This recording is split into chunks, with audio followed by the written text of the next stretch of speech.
Debut, Oscar winners Anthony Hopkins and Emma Thompson in The Remains of the Day. Criminal Christopher Lloyd, homeless Linda Hunt, and bachelor Brendan Fraser get their hands on $20. And Sean Young turns up the heat for Detective Armand Assante in Fatal Instinct.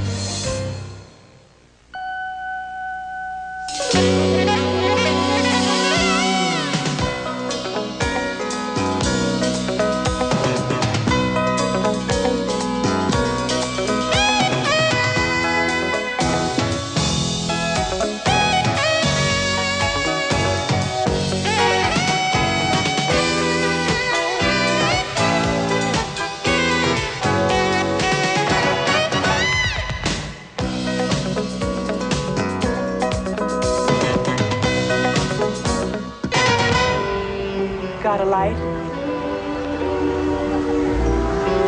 Sure. How about a match? Armand Assante and Sean Young make fun of the lethal woman thriller movies in Fatal Instinct, one of 4 new films we'll be reviewing this week on Siskel and Ebert, including the latest starring Sylvester Stallone and Anthony Hopkins, and also a strange comedy about a $20 bill. I'm Gene Siskel of the Chicago Tribune. And I'm Roger Ebert of the Chicago Sun-Times. Our first film is Fatal Instinct, a comic parody that wants to do for the erotic thriller genre what Naked Gun did for cop movies and Airplane did for disaster pictures. In other words, literally anything for a laugh. The movie stars 2 of my favorite actors, Armand Assante and Sean Young. He is a cop, she is a femme fatale, and in this scene, they're inspired by Body Heat, where Kathleen Turner drove William Hurt crazy with desire. You come here often? Only when I'm in heat. In the movie, Assante is married to Kate Nelligan, who is carrying on with garage mechanic Christopher McDonald. Even though Assante is an ace investigator, he doesn't catch on, even when the cheaters are right in bed with him.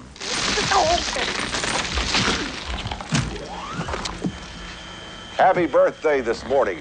From Chico, California, we have Reefa Deaton, who is 101 years old. And we wish her a very, very... Go. Go.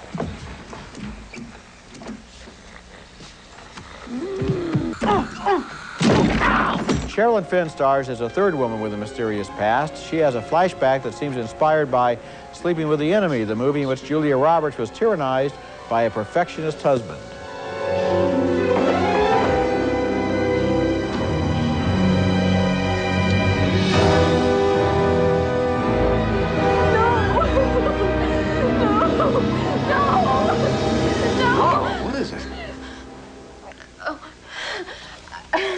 I just get a little claustrophobic in the bathroom.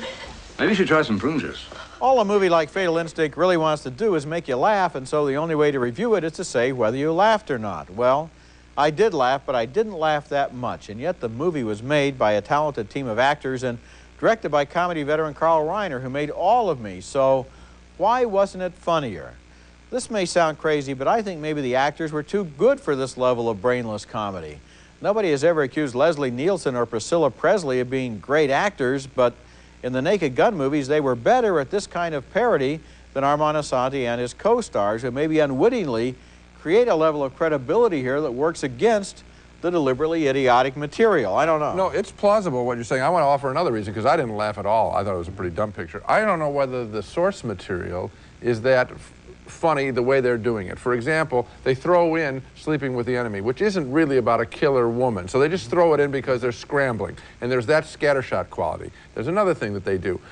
They simply replicate scenes. Do the body heat scene, but do it with a little tractor, garden tractor, rather than him coming through the door with a chair. Yeah. So you're sitting there. Now, what is funny about that? You're saying, okay, I know that that's the scene from Body Heat. There's no spin put on things. You put your finger on it because in the movies by the Abraham and Zucker team, the gags are intrinsically funny. Right. They aren't simply replication. Reruns of the original movies. They are funny in and of themselves, spins off. even if you've never seen the original movie. That's And the Sleeping with the Enemy thing you're talking about, it wouldn't be funny that she doesn't have all the towels straight on the rack, unless you've seen the movie, you wouldn't understand it. Right. And if you have seen the movie, it's still and not just funny. because they play the brown-eyed girl song and all that and change some hats and they're funnier, I mean, it's just not funny. You got it. Okay. Our next movie and our next film is called Demolition Man with Sylvester Stallone and Wesley Snipes. It's been in release, as you probably know, for a few weeks, but we're just catching up with it because Warner Brothers didn't want to screen the picture for us before its opening, or for, I guess, a lot of the press. We recently returned from vacation, so now we're just getting to it, and although I can't exactly recommend Demolition Man, it does have a funny, offbeat script. The year is 2032, the place Los Angeles, after a big earthquake, and violence has been eradicated in a new totalitarian state. But the piece is broken by a criminal from the 90s on the loose. Wesley Snipes recently thawed out after having been on ice for 40 years in a cryogenic prison.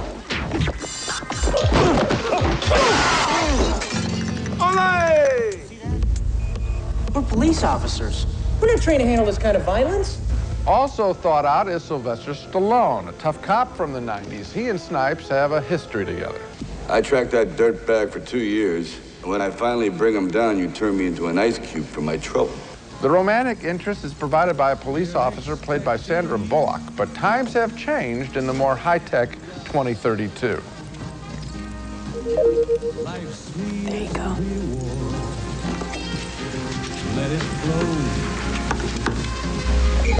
Now just relax. I'll begin in a few seconds. Begin what? Having sex, of course.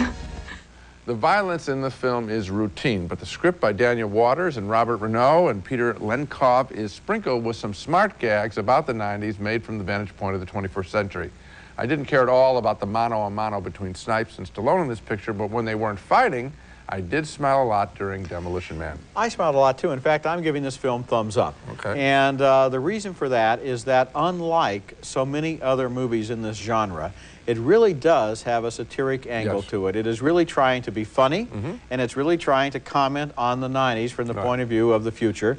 And it does so successfully. In fact, that new world, the brave new world of post-apocalyptic California, is funny in its own right, with the way that people live, and they're always smiling at each other, and everybody's so happy. And it's what life would be like if smiley faces really took over society and everybody became a smiley face pod person. That part, well, you know, you said basically the same thing I'm saying, which is that part is very funny. Unfortunately, it does have the action material, and none of that worked at all. Oh, come on now, come on. Now, the action material is pretty high-tech. The special effects are pretty good. I didn't think that's where we differ. The fight out at the end, the whole business of the guy who gets frozen and then he's able to be shattered and stuff like that was okay for this kind of movie. That didn't work for me, but the smiles and the laughs are there. Okay, when we come back, Anthony Hopkins and Emma Thompson revisit old memories in The Remains of the Day.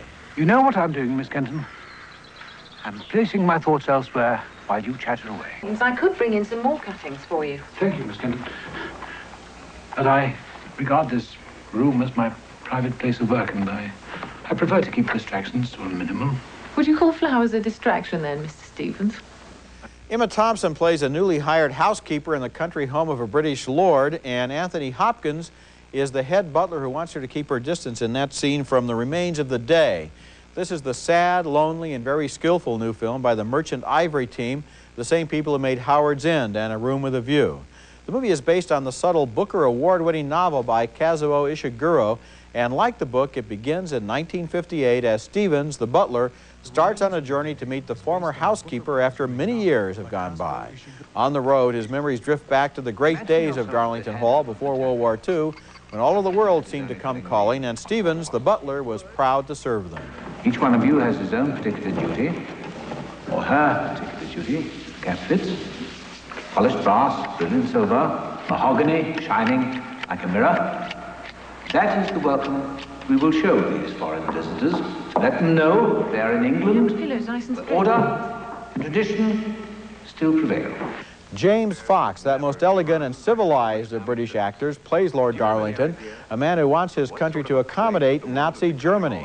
He's accused of being naive by a visiting American congressman, played by Christopher Reeve. Europe has become the arena of realpolitik, the politics of reality. If you like, real politics. And what you need is not gentlemen politicians, but real ones. You need professionals to run your affairs, or you're headed for disaster. Lord Darlington's insensitivity also extends to the realm of the personal. he shyly asks Stevens to explain the facts of life to his godson, who, in fact, probably knows them a lot better than Darlington does. Of course, this goes far beyond the call of duty, Stevens. I shall do my best, my lord. The heart of the story involves several delicate and painful scenes between Hopkins and Emma Thompson. The housekeeper is obviously attracted to the butler, but he places professionalism above everything else and uses it as a shield against personal feelings. It's not scandalous at all. It's just a sentimental old love story.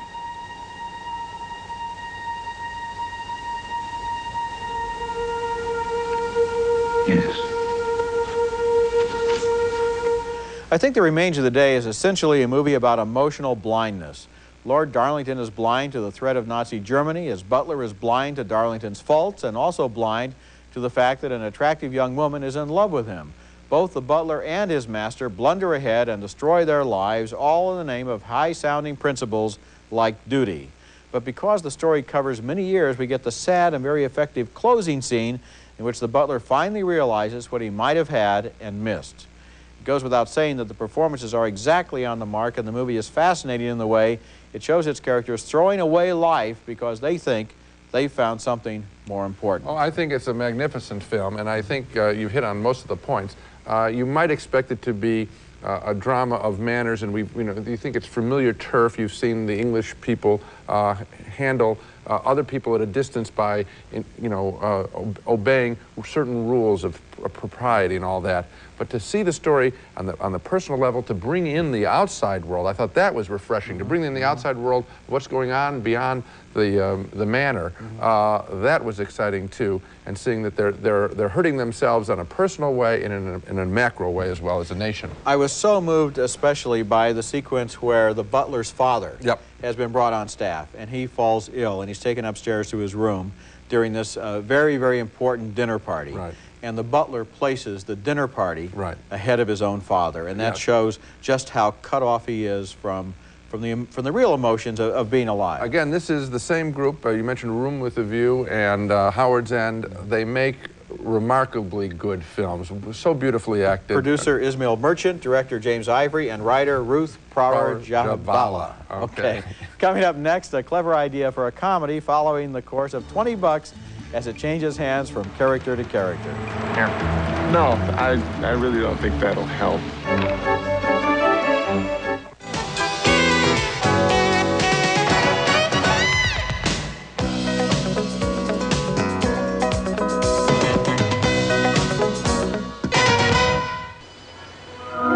Is for lottery. D is for dollars.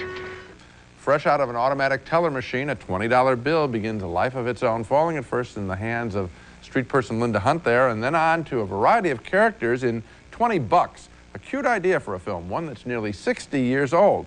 An old 1930s screenplay has been dusted off and made into a fresh comedy where we follow the bouncing 20 as it passes from one character to another. For example, this young man, Brendan Fraser, who becomes unglued when his rich father-in-law-to-be gives him only $20 as a wedding gift and challenges him to make it on his own. Life's dealt you such a cruel blow. Tell you one thing's for sure, I'm not going back to work for the guy on Monday. Oh, hey, there's an opening at the body shop. Yeah. Opening to work for you. 2 points. Pay for richer or poorer, right? The double sawbuck eventually passes into the hands of a small-time grifter played by Steve Buscemi, who is approached by a professional stick-up man, Christopher Lloyd, to begin committing a series of quick and dirty armed robberies. And how are you doing? Oh, not bad. It's been pretty slow. Sorry to hear that. Why don't you show my friend and me just how slow it's been? And there are just enough offbeat moments in $20 to recommend it. This easily could have been a light-as-a-feather project, but documentary director Kevin Rosenfeld manages to keep a hard edge to some of the material, particularly the stuff with the robbers, and that adds a bit of unpredictability to a story that is very appealing. I have a feeling that executives at many studios are going to be combing their vaults for old scripts like this to make into new movies after seeing $20. You know, one of the things that I enjoyed was the fact that many of the characters were just right at the length of a short story. For example, Steve Buscemi and Christopher Lloyd. Now that relationship worked out real is well. really good, Yes, and they're very. both terrific as those characters. And it's not a whole movie, it's not a 2-hour story, it's about a 20-minute story, and at that length, I'm going to remember those two characters for a long time. And it catches you by surprise because the movie has been sort of cute up until that point, and then it gets a hard edge to it. Similarly, the Elizabeth Shue character, that relationship isn't a sweet little thing either. It's raw. I know, you would think, oh, 20 bucks floats from hand to hand, this is a featherweight comedy, and the fact is it has more substance to it than a lot of movies I thought we it was see. very good, too. When we come back, a special report on the restored versions of 2 legendary films. It was the end of the film. We were never allowed to finish it. Home video is that old films get a new lease on life, and there's money to be made in restoring classics. Right now, 2 restorations are playing around the country, and they both have a lot to say about the way Hollywood didn't always stand up for its best artists. This is a scene from Elia Kazan's 1951 film, A Streetcar Named Desire, which won 4 Oscars and was nominated for another 8. Notice the sensuous quality of Kim Hunter's movements down these stairs here as she approaches Marlon Brando, a husband she fears and yet is drawn to. Now we're looking at the restored version. In the original, Hollywood studio censors removed her close-ups and got her down those stairs a lot faster to remove the eroticism from the scene.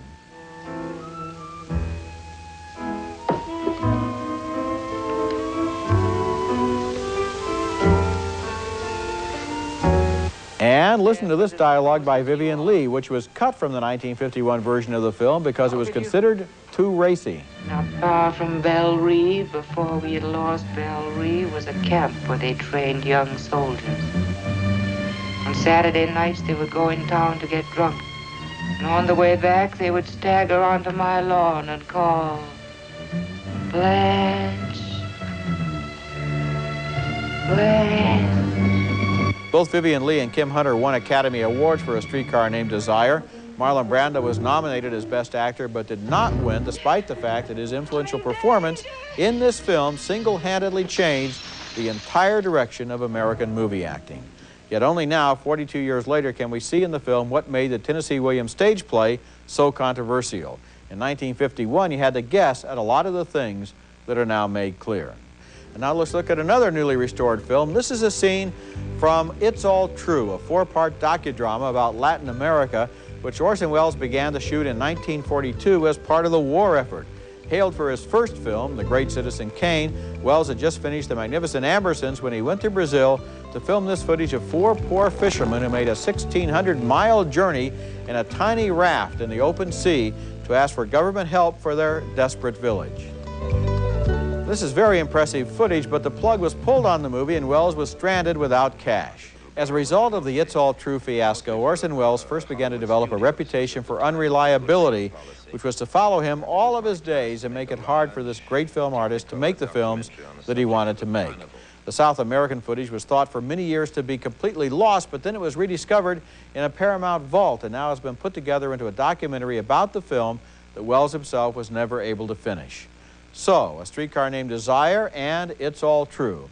2 films saved by restoration from the depredations of Hollywood and now playing around the country. Well, they're both certainly worth seeing again. It was exciting to see them, and the only thing that I can think about is that we're talking about an age of 40 to 50 years ago when the great lights of the American theater community were working in the film world and were bringing an intelligence and a passion to film. And then now we jump ahead to the 1993, and you and I are reviewing Fatal Instinct. Yeah, well, there aren't any great lights of the theater community. It seems like the only way you can get a serious play on Broadway is to put a movie star in it, so it's working the other way around. Yeah, it's great stuff, and I wish young film students would particularly see the Welles material to learn how to shoot low angles, bury the camera in the sand for a lot of this stuff. More it's very visual excitement, yes. Yeah, absolutely true. Coming up next, our Laserdisc Pick of the Month, a classic movie that inspired the parodies in Fatal Instinct.